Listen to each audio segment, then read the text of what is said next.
بسم اللہ الرحمن الرحیم۔ ہم جب بھی مشکل میں گرفتار ہوتے ہیں تو اہل بیت ہمارے مددگار ہیں۔ امام نے کیسے ان بحرین کے شیعوں کو مدد کی جب انہوں نے امام سے مدد مانگی، کیسے اس سعید سنی بچے کو مدد کی جب اس نے شیعہ نہیں تھا، جب اس نے مدد مانگی، کیسے اس عیسائی بچے کو مولا رضا نے شفا دی جب اس نے مدد مانگی۔ مانگو تو صحیح، لیکن دوسرا میں نے کیا کہا، مانگنے میں شرط یہ ہے کہ یقین سے مانگو۔ میں نے شرائط دعا پر زیادہ گفتگو نہیں ہو سکی کیونکہ بیچ میں پھر ایک اور موضوع بھی ہمارا صفات منتظران امام زمانہ بھی شروع ہو گیا تھا کہ امام زمانہ کا انتظار کرنے والوں کی ڈیوٹیز کیا ہیں، تو ہم نے کچھ صفات کی طرف اشارہ کیا۔ ایک، یقین۔ اگر یقین نہ ہو تو آپ کو اتنا جلدی چیز نہیں ملے گی۔ میں نے ایک وعدہ بھی کیا تھا، انشاءاللہ آج کوشش کروں گا کہ کینسر کی بیماری کا ایک نسخہ ہے، چھٹے سرکار امام جعفر صادق علیہ السلام محمد و آل محمد وعجل فرجم، وہ نسخہ بھی سناؤں گا۔ کئی کینسر کے مریض اس سے ٹھیک ہوئے، کئی کینسر کے مریض، کئی بڑی بڑی بیماریوں میں مبتلا لوگ تھے، اس سے ٹھیک ہوئے۔ یہ اہل بیت کے نسخے ہیں، یہ ناممکن کو ممکن بناتے ہیں، لیکن ایک شرط کیا ہے، یقین۔ یقین کی ہم میں کمی ہے، اور یقین جانیے کہ یقین کی وجہ سے دوائی کا بھی اثر ہوتا ہے۔ انگریزوں نے ریسرچ کیا ہے، یہ جو دوائی آپ ڈاکٹر کی کھاتے ہیں نا، جو یہ ڈاکٹر کے پاس جاتے ہیں آپ کو دوائی دیتا ہے، اس دوائی کا اثر تب ہوتا ہے جب آپ کو یقین ہوتا ہے، اور جب یقین نہیں ہوتا تو اثر نہیں ہوتا۔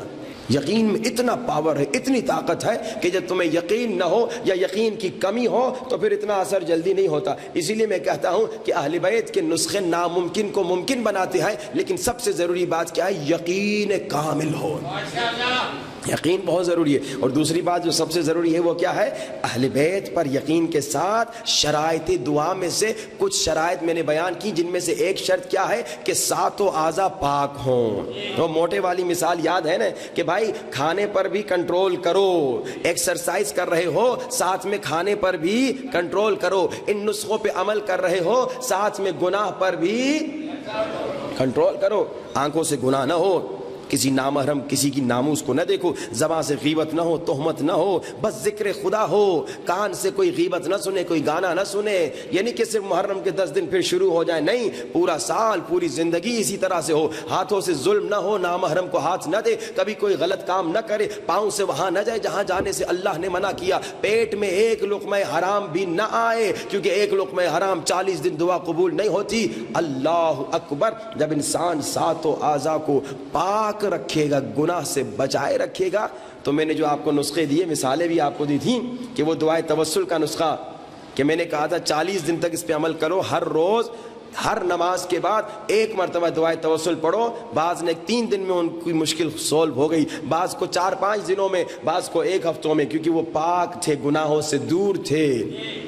انسان اتنے اہل بیت کے نسخے ہیں، ان پہ عمل کرو، بزی رہو، بیکار میں بجائے اس کے کرکٹ دیکھنے میں ٹائم ضائع کرو، بیکار میں غیبتیں کرنے میں ٹائم ضائع کرو، اپنی زندگی کا سرمایہ جمع کرو۔ کون سی زندگی؟ اس زندگی کا سرمایہ۔ جیسے آپ یہاں محنت کرتے ہیں نا، پیسے کماتے ہیں، کیوں؟ تاکہ ایک اچھی سکون کی زندگی گزاریں۔ کیا آپ کو ادھر سکون کی زندگی نہیں چاہیے؟ ادھر سکون کی زندگی کب ملے گی؟ جب آپ یہاں انویسٹمنٹ کریں گے۔ کیا انویسٹمنٹ کریں؟ غریب کی مدد، یتیم کی مدد، نیک عمل، دعائیں، یہی اعمال۔ دعائے توسل بہت پاورفل ہے۔ میں نے ایک آپ کو ڈاکٹر سے بچنے کا بھی نسخہ بتایا تھا، 70 مرتبہ الحمد اور ایک دعائے توسل۔ نماز امام زمانہ بہت پاورفل ہے، اور آج میں نے کہا کینسر کا نسخہ بھی سنا دوں۔ ویسے 7 دن کا ہے نسخہ یہ، لیکن بعض لوگوں کو 1 سال لگا پھر رزلٹ نکلا۔ اب اس میں جیسے میں نے کہا شرائط دعا پوری ہونی چاہیے۔ اب امام جعفر صادق علیہ السلام وآل محمد وعجل فرج، مولا فرماتے بڑی سے بڑی بیماری آ جائے اس پہ عمل کرو، شفا ملے گی۔ کیا کریں؟ کہا کہ بارش کا پانی ہو یا زمزم کا پانی ہو، اس پہ 7 دن تک نماز فجر کے بعد ہر روز 100 مرتبہ صلوات، شروع میں اور آخر میں بھی 100 مرتبہ صلوات۔ درمیان میں کیا پڑھنا ہے؟ 70 مرتبہ سورہ الحمد، 70 مرتبہ سورہ ناس، 70 مرتبہ سورہ فلق، 70 مرتبہ سورہ توحید، 70 مرتبہ آیت الکرسی۔ اس میں 40 منٹ سے زیادہ ٹائم نہیں لگتا۔ 7 دن تک عمل کریں، دم بھی کرتے رہے, پیتے بھی رہے, اس میں اور بھی پانی مکس کرتے رہے تاکہ وہ ختم نہ ہو جائے. یہ 7 دن اس پہ پڑھتے بھی رہیں, دم بھی کرتے رہیں, اور بیمار پہ لگاتے بھی رہیں, بیماری پہ لگاتے بھی رہیں, بیمار کو پلاتے بھی رہیں, اور جب تک شفا نہیں ملتی تب تک کرتے رہے. میں نے خود دیکھا کہ بعض 7 دن میں ٹھیک ہو گئے, بعض کو 40 دن لگے, اور یہ بھی مجھے یاد ہے کہ ایک مریض کو 1 سال لگا مگر وہ الحمدللہ ٹھیک ہو گیا. یہ اہل بیت کے نسخے ہیں. یقین کے ساتھ عمل کرو, اور شرائط دعا کے ساتھ. شرائط دعا میں بہت ساری دیگر شرائط بھی ہیں, جن میں سے ایک شرط یہ ہے کہ جب بھی دعا مانگو پہلے صلوات پڑھو. صلوات کی تو آپ کو عادت ہو چکی ہے. ایک شخص جاتا ہے مولا کی زیارت کو کربلا, اور خواب میں اسے مولا کی زیارت ہوتی ہے, اور مولا کہتے ہیں جب اپنے شہر اپنے گاؤں واپس جانا فلاں مومن کو ہمارا سلام کہنا. وہ کہتا ہے ٹھیک ہے مولا, لیکن مولا وہ تو عام انسان ہے, اس نے کوئی خاص کمال میں نے تو دیکھا نہیں کہ کوئی خاص کمال کیا ہو. امام نے کہا ایک مرتبہ وہ امام بارگاہ میں آیا تھا, اس نے دیکھا قالین یوں مڑا ہوا ہے, قالین مڑا ہوا ہے. اس کے ذہن میں خیال آیا کسی عزادار کا پاؤں شاید اٹک جائے اور وہ گر جائے, تو اس نے قالین سیدھا کیا. بس اس نے یوں الٹا تھوڑا سا مڑا ہوا قالین سیدھا کر لیا کہ کسی عزادار کا پاؤں نہ آ جائے. ہاں آپ مثال کے طور پہ آ رہے ہیں راستے میں امام بارگاہ کے, آپ نے دیکھا ایک کیلے کی کھال پڑی ہوئی ہے, آپ نے یہ سوچا کسی عزادار کا پاؤں نہ آ جائے, وہ پھسل نہ جائے, آپ نے سائڈ میں کر لیا. اللہ اور مولا اتنے کریم ہے اسے بھی نہیں بھلاتے کہ اس نے یہ ہمارے لیے ایک چھوٹا سا پتھر ہٹایا, ایک چھوٹا سا قالین سیدھا کیا, اسے بھی ہمارا سلام دو. تو کوشش کیجئے. شرائط دعا میں ایک کیا ہے؟ صلوات ہے. جب بھی آپ دعا پڑھیں دعا کریں تو پہلے صلوات پڑھیں, اللہم صلی علی محمد وآل محمد وعجل. شرائط دعا میں اور کیا ہے؟ جب بھی آپ دعا مانگیں تو کیا کریں؟ خدا کا شکر کریں. یعنی اس سے پہلے کہ خدا سے کہیں کہ مجھے کچھ دو, پہلے کہیے خدایا تیرا شکر تو نے آنکھ دی, خدایا تیرا شکر تو نے زبان دی, خدایا تیرا شکر تو نے کان دیا, خدایا تیرا شکر کہ تو نے مجھے اتنی نعمتیں دی. پھر بعد میں کہیں خدایا آپ ایک چھوٹی اور چیز بھی چاہیے, اگر مسئلے سمجھتا ہے تو وہ بھی دے دے. شکر کریں نعمتوں کا. اور کیا کریں؟ دعا کرنے سے پہلے, یہ ساری دعا کرنے سے پہلے کی باتیں ہیں, صلوات پڑھو.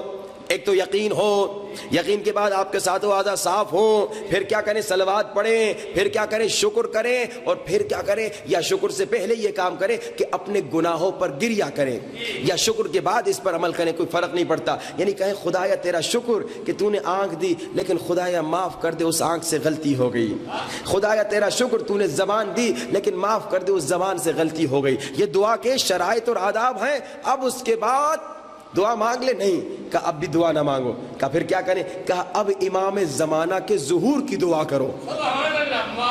اب امام زمانہ کے ظہور کی دعا کرو کہ خدایا امام زمانہ کا ظہور کر دے. اب دعا کر لیں. کہا نہیں اب بھی دعا نہ کرو. یہ سارے وہ پوائنٹس ہیں جس پہ ایک مجلس تھی میری, لیکن کیونکہ وقت نہیں تھا میں صرف آپ کو اشارہ کر کے بتا رہا ہوں. یہ ساری باتیں آپ کو سنانی تھی, لیکن اب وقت کی قلت کی وجہ سے نہیں سنا سکا. اب کیا کریں؟ امام زمانہ کے ظہور کی دعا بھی ہو گئی. اب دعا کروں خدایا مجھے بیٹا دے, خدایا مجھے پیسہ دے. نہیں رکو ابھی بھی نہیں. کیا کرو؟ اب کیا کرو؟ اب مومنین کے لیے دعا کرو. خدایا میرا پڑوسی یہ بیمار ہے اسے شفا دے دے. خدایا میرا پڑوسی اسے بیٹا نہیں ہوتا اسے بیٹا دے دے. خدایا فلاں جوان ہے امتحانات کے دن ہے بیچارہ پریشان ہے اس کو امتحانوں میں پاس کر دے. اب پڑوسیوں کے لیے دوستوں کے لیے دعا کرو. اب جا کے اپنے لیے کہو خدایا اب یہ مجھے بھی عطا کر دے. یہ شرائط و آداب دعا ہیں. کوشش کریں اس پہ عمل. اب تو اس میں کوئی ٹائم گھنٹہ نہیں لگتا, یہ 1 منٹ کا کام ہے, 2 منٹ کا کام ہے. کہیں پریشان نہ ہو کہ مولانا ایک دعا مانگنے کے لیے اتنا لمبا کام. نہیں یہ تھوڑا سا ٹائم لگے گا, زیادہ ٹائم نہیں لگے گا, لیکن فائدہ بھی تو سنیے نا کہ بھائی دعا تیزی سے قبول ہوگی. جب آپ ان شرائط پہ عمل کریں گے تو دعا تیزی سے قبول ہوگی. تو انشاءاللہ کوشش کریں جو سن رہے ہیں اس پہ عمل کریں. بس میں آج ایک اور صفت بتا دوں امام زمانہ کا انتظار کرنے والوں کی, اور پھر انشاءاللہ مسائل کی طرف بڑھیں. عزیزان محترم, امام زمانہ نے ایک امام کی کمال کی دعا ہے, یہ ضرور پڑھیے. اللہم ارزقنا توفیق الطاعہ وبعد المعصیہ وصدق النیہ وعرفان الحرمہ. اس دعا کا نام ہی دعائے اللہم ارزقنا توفیق الطاعہ ہے. یہ آپ اپنے بچوں کو یاد کروا دیجئے, یہ اپنے چھوٹے چھوٹے بچوں کو یاد کروا دیجئے. جیسے اللہم کلی ولی کا ان کو یاد ہو گئی ہے نا, ویسے یہ دعا یاد کر لیں. اس میں امام نے ڈیوٹیز بتائی ہیں. جوانوں کی ڈیوٹی کیا ہے, بچوں کی ڈیوٹی کیا ہے, پیسے والوں کی ڈیوٹی کیا ہے, حکمرانوں کی ڈیوٹی کیا ہے, مردوں کی ڈیوٹی کیا ہے, عورتوں کی ڈیوٹی کیا ہے. تو اس میں ایک عورتوں کی ڈیوٹی کی طرف اشارہ کر رہا ہوں کہ امام نے خواتین کے لیے کہا خدایا خواتین کو حیا اور عفت نصیب فرما، یعنی خواتین کی ڈیوٹی کیا ہے کہ باحیا ہوں، با عفت ہوں، یہ بہت ضروری ہے۔ حالانکہ حیا تو مرد کو بھی ضرورت ہے لیکن خواتین کو زیادہ ضرورت ہے، خواتین کے لیے حیا بہت بہت ضروری ہے۔ اور آج کل کا جو ماحول ہے، جو ٹی وی کا ماحول ہے، جو خدا نخواستہ ڈراموں کا جو ماحول ہے، وہ بالکل بے حیائی کی طرف لے جا رہا ہے، ہماری بچیوں کو، خواتین کو بے حیائی کی طرف لے جا رہا ہے۔ خدا را اپنی بچیوں کو سکھائیے، اسلام نے حیا کا درس ایسا دیا ہے، اسلام نے کہا کہ نامحرم کے ساتھ باتیں بھی نہ کرو، یہ حیا ہے۔ اسلام نے کہا کہ اے مومنہ خاتون تیری آواز کوشش کرو کہ کوئی نامحرم نہ سنے جتنا ہو سکتا ہے، یہ اسلام کا پیغام ہے۔ بلکہ سنیے، ایک یہودی ہے، کہتا ہے میں مولا علی کا پڑوسی تھا، کئی سالوں سے مجھے معلوم تھا کہ علی کی کئی بیٹیاں ہیں مگر کبھی میں نے علی کی کسی بیٹی کی آواز نہیں سنی۔ یہ حیا ہے۔ مومنات خیال رکھیں، کوشش کریں کہ کیا نام ہے حتی الامکان جتنا ہو سکتا ہے نامحرم سے بات نہ کریں، نامحرم سے گفتگو نہ رہے۔